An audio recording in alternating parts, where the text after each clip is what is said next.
Hi, my name is Jan Yadechka, and I'm excited to start posting videos again. It's been a while since I recorded my last one. It's hard to believe how long it's been. I think it's definitely over a year, maybe a couple of years now. And over this past time, I really got distracted by kind of everyday routines, different faculty deadlines, family, friends, sort of the grind of the semester, and just basically life in general. But in the back of my mind, I always had this desire to just make more videos and post them because I think they've been helpful to a lot of people. And then more recently, I realized that part of this is that I've always tried to set aside like a big block of time where I could do this. And of course, that never materializes. And so recently, I've kind of shifted my mindset to just try to, use what I have, time availability, and just to, make things and put them out there. So I'm excited to start it up again. Now, the main focus that I have, of course, is really solving problems.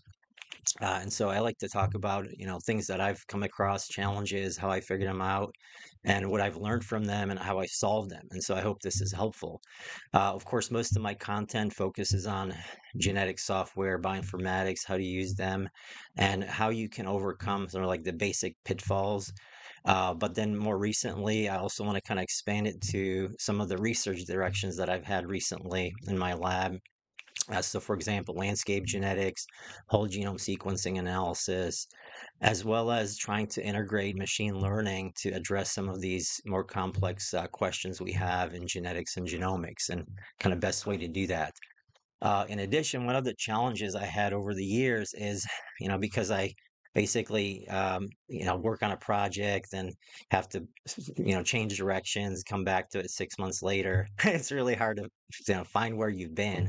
And so more recently, I've been focusing on developing reproducible pipelines and reproducible pathways and approaches so that it's a little bit easier to make progress even when you have just small pieces of time, and so that you can also share code, for example, with collaborators and students and colleagues.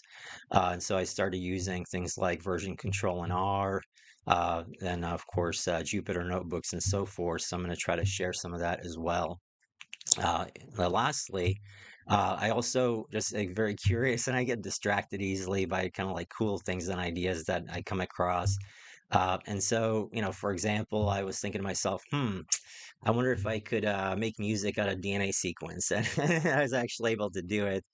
And it sounds kind of neat, but it's not going to win a Grammy or anything. But I'm going to share that just to see what I did with that project. And on top of all those things, I'm also gonna try to share my experiences of how I kind of realized that some of the approaches I have to science, I kind of use that throughout everyday life. And so sometimes when I come across problems, something as simple as my Honda won't start, recently, instead of just dropping off at the shop or getting it towed, I try to look into what's going on, diagnosed it, and just fixed it with a $30 part.